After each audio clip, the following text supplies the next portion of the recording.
नमस्कार,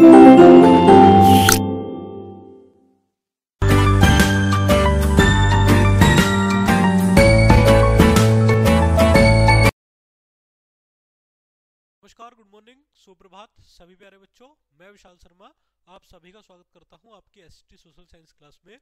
today we study chapter number 4 the Mughals. आज हम मुगलों के बारे में चैप्टर नंबर 4 में स्टडी करेंगे। लास्ट टॉपिक में हमने दिल्ली सल्तनत के बारे में स्टडी किया था। The Mughals were the descents of the two great rulers of central Asia. Central Asia के दो बड़े महान शासकों के डिसेंट्स थे। From their mother's side, they were the descendants of Genghis Khan who ruled over Mongol tribes, यानी कि मदर की तरफ से वो चंगेज खान के वंशज थे जिन्होंने मंगोल में, चाइना में और some other parts of central Asia में अपना शासन चलाया था। They were the successor of Taimur who attacked Delhi in 1398 and was the ruler of Iran, जिसने 1398 में दिल्ली पर अटैक किया। ईरान, इराक और मॉडर्न टर्की का जो राजा रहा था। The Mughal Empire was founded in Bharat by Jahiruddin Muhammad Babur 1526 defeating Ibrahim Lodi in the first battle of Panipat. Panipat के पहले युद्ध में बाबर ने इब्राहिम लोदी को हराकर भारत में मुगल वंश की स्थापना की। In Bharat the Mughal empire one of the greatest empires overs, यानी कि अब तक मुगल एम्पायर सबसे महत्तम शासन में से एक रहा है। The Mughal empire ruled over hundreds of millions of people, करोड़ों लोगों पर उन्होंने शासन किया। Bharat became united under the one rule and had very prosperous culture and political years during the Mughal rule. Bharat में काफी समृद्धि और संस्कृति का डेवलपमेंट हुआ। There were many Muslims and Hindu kingdoms split all through our Bharat until the founders of the Mughal empire come. जब मुगल सम्राट भारत आए तो भारत में बहुत से मुस्लिम और हिंदू राजशाही थे। Then came Babur, grandson to the great Asian conqueror Timur Lang and the conqueror Changez Khan from the northern region of Ganga river valley who decided to take over Khyber and eventually all of Bharat, यानी कि वो खैबर दर्रे से भारत आया और लगभग उसने पूरे भारत को विजिट करने का विचार किया। यहाँ आप देख रहे हैं बाबर की एक फोटो लगी हुई है। 1526 टू 1530, 1526 से लेकर के 1530 तक ये भारत का राजा रहा। Babur was the Mughal ruler who succeed the throne of Fergana. Fergana जगह पड़ती है बच्चों आपका एक सेंट्रल एशिया में। At the time when the Lodi kings were ruling over the Delhi Sultanate, जब दिल्ली सल्तनत पर लोदी राजाओं का शासन था, the local rulers invited Babur to come to Bharat and defeated the Lodis. और बाबर ने लोदियों को हरा दिया आकर के। Babur had heard to about the wealth of Hindustan, उसने भारत की धन संपदा के बारे में सुना था। It was a good opportunity for Babur to expand his kingdom, the territory that he bequeathed to his son Humayun, including Afghanistan, Punjab, the fertile Ganga's land and a rim of forts along central Bharat. और मध्य भारत, पंजाब और अफगानिस्तान तक इन्होंने भारत के शासन को स्थापित कर लिया, हुमायूं। नेक्स्ट हम देखते हैं 130 1530 टू 1540 एंड 1555 टू 1556। दो तरीके से हुमायूं का शासन हम देखेंगे। बाबर का जो बेटा था हुमायूं 1530 में राजा बना, वो उनके बड़े बेटे थे। The other sons of Babur, चार उसके अलग लड़के थे, कामरान, हिंदाल और अस्करी, तीन माफी चाहूंगा, were given charges of smaller areas, उसने उनको एक छोटे एरिया का राजा नियुक्त कर दिया। इन 1543 1543 में Humayun was driven west into Afghanistan by a forceful Muslim rebel Sher Shah Suri, एक ताकतवर पठान जिसे हम बोलते हैं और एक ताकतवर सिपाही शेर शाह सूरी ने हुमायूं को भारत से बाहर भेजने के लिए मजबूर कर दिया, भागने के लिए मजबूर कर दिया। 12 years later, 12 साल बाद the renewed civil war within Bharat after the death of Sher Shah Suri, और शेर शाह सूरी की मौत के बाद भारत में एक सिविल वॉर हुआ। उसने हुमायूं को एक चांस दिया कि वो बैक कर जाए और वन विक्ट्री एट सरहिंद इन 1555, और सरहिंद के युद्ध में उसने वापस भारत में अपने आर्ट को स्टेब्लिश किया, but 6 months later Humayun dead in an accidental fall down a stone staircase, यानी कि एक लाइब्रेरी से लुढ़क कर हुमायूं की डेथ हो गई और उसके 13 साल के बेटे अकबर को क्या किया गया, भारत का सम्राट नियुक्त किया गया। Yet it was he who established in the mighty Mughal empire. Next हम पढ़ेंगे इसी बीच शेरशाह सूरी भारत का राजा बना। शेरशाह सूरी के बारे में हम स्टडी करते हैं। यहाँ आप देख रहे हैं फोटो लगी हुई है शेरशाह सूरी की। सूरवंश का राजा था शेरशाह सूरी। रियल नेम फरीद खान के नाम से जाना जाता था। Was the one of Afghani jagirdar in Sasaram, Bihar के सासाराम में एक जागीरदार था।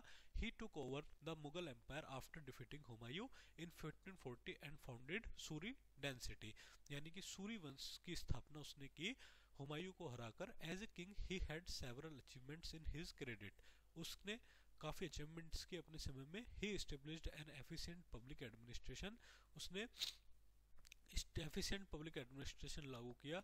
ही set up a revenue collection system based on the measurement of land, यानी कि भूमि के मापन पर जो आधारित था एक सिस्टम उसने चलाया। Justice was provided to the common man, आम लोगों को न्याय करने के लिए। Numerous civil works were carried out during his short reign, planting of trees, well and building of sarais for travellers was done, यानी कि उसने जो आम जनहित में किए जाने वाले काफी काम किए।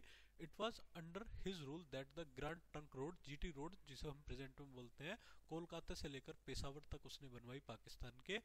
The currency was also change to finally minted silver coins called dam, यानी कि दाम उसने एक करेंसी चलवाई। However Sher Shah did not survive long after his accession on the throne and died in 1545 after a short reign of 5 years। एक युद्ध में वो घायल हो गया था और इसी कारण उसका जो कार्यकाल रहा मात्र वो 5 वर्षों का रहा। नेक्स्ट देखते हैं अकबर, जो कि मुगल वंश के एक सबसे शक्तिशाली शासकों में, एक महान शासकों में गिने जाते हैं। 1556 to 1605 after the death of Sher Shah Suri, Humayun recaptured Delhi in 1555. He died in 1556 and was succeeded by his son Akbar. Emperor Akbar ascended the Mughal throne at the age of 14 under the guidance of Bairam Khan. Bairam Khan के नेतृत्व में अकबर को 14 साल की उम्र में मुगल वंश का राजा बना दिया गया। During his reign he enlarge his kingdom of northern Bharat, Afghanistan and Persia, उसने अपने शासन को भारत, अफगानिस्तान और पर्सिया तक विस्तारित किया। Although he was a Muslim he had Hindus in government at की पोस्ट, हालांकि वो मुस्लिम था लेकिन उसने हिंदू लोगों को भी बड़े पदों पर नियुक्त किया। Akbar had 300 wives including some who were Hindus, लगभग अकबर की 300 पत्नियां थी जिसमें से कुछ हिंदू भी थी। He was known for his princely manners and he loved literature and art and encouraged both, literature और आर्ट को काफी पसंद करता था। in fact he was illiterate, हालांकि वो बिल्कुल अनपढ़ था, but he enjoyed serious discussion, लेकिन उसे एक serious discussion काफी पसंद था। he also had built many fine buildings, बहुत सी buildings अच्छी अच्छी उसने बनवाई। he was known for the firmness and wisdom of his rule and was given the title guardian of Mankind, इसलिए उसको मानवता का संरक्षक कहा जाता है। नेक्स्ट देखते हैं Akbar was not only a great conquer, केवल वो एक ग्रेट कॉन्क्योर ही नहीं था बट ए कैपेबल ऑर्गेनाइजर, बल्कि एक कैपेबल ऑर्गेनाइजर भी था, and a great administration as well. He set up a host of institution that provided to be foundation of an administrative system that operated even in British Bharat. Akbar's rules also stands out due to his liberal policies, उसकी liberal policies से non Muslims भी काफी प्रभावित हुए और वो एक land revenue system Bharat में मनसबदारी व्यवस्था लेकर के आया। Akbar's mansabdari system became the basis of Mughal military organisation and civil administration, और अकबर का यही व्यवस्था मुगलों मिलिट्री ऑर्गेनाइजेशन और सिविल एडमिनिस्ट्रेशन के लिए काफी महत्वपूर्ण रहा। अकबर डाइड इन 1605, अकबर 1605 में अकबर की डेथ हो गई। Nearly 50 years after his accession to the throne and was buried outside of Agra at Sikandra. Agra के सिकंदरा में उसको दफनाया गया। His son Jahangir then assumed at the throne. According to Haig, Akbar was unquestionably the greatest of all rulers of Bharat of the medieval period. इसलिए अकबर को medieval period का काफ़ी महान शासक कहा जाता है। अकबर ने कुछ वॉर लड़े, उन्हें हम देखते हैं। 1556 से 1557 तक Akbar gradually asserted his independence and freed himself for the dominance of his guardian Bairam Khan. शुरुआत में उसने बैरम खान की देखरेख में लड़ाई लड़ी और चित्तौड़, रणथंभौर, जोधपुर एरिया को जीत लिया। साथ ही साथ 1570 से 1585 ड्यूरिंग हिज फेज, इस दौरान अकबर कंक्यूर्ड गुजरात, बंगाल, बिहार और ओडिशा को उसने जीत लिया। गुजरात का रिच पार्ट और बंगाल का बहुत अच्छा प्रॉफिट देने वाला पार्ट मुगल्स को मिला।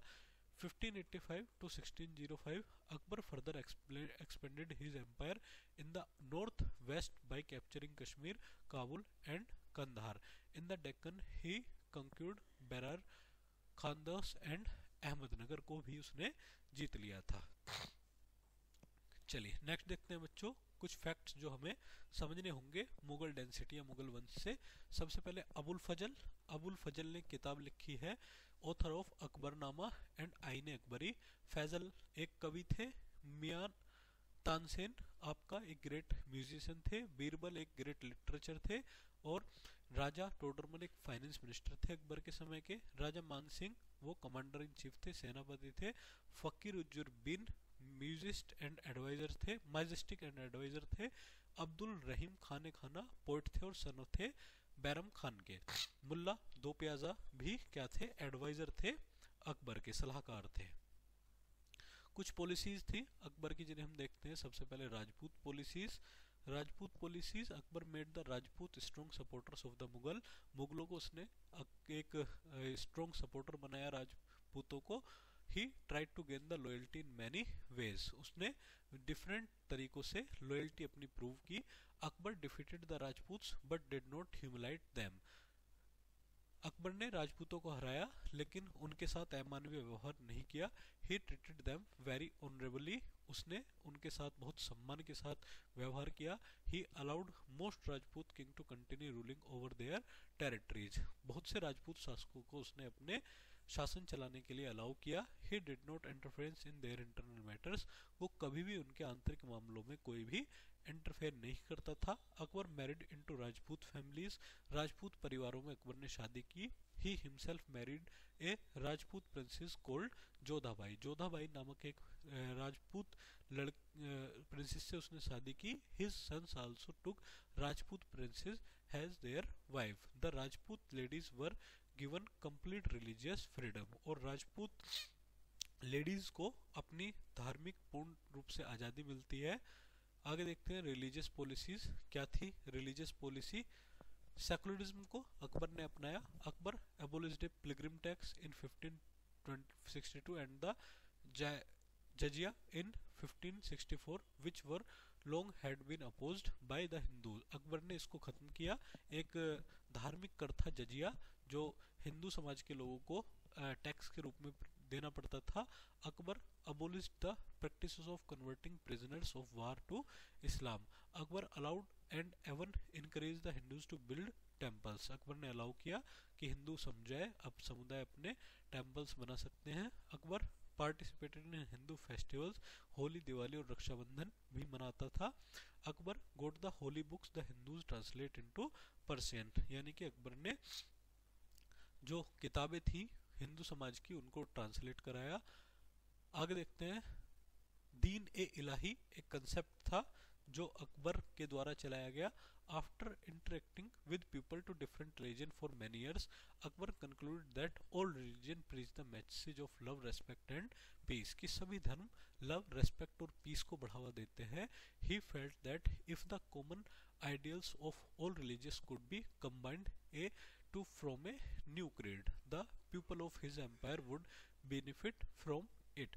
Therefore he suggested a religious called दीन इलाही और divine monotheism, religious of one God, यानी कि केवल एक अल्लाह की या एक भगवान की इबादत। Din Ilahi was a very simple path, एक डिफरेंट बड़ा ही सिंपल रास्ता था।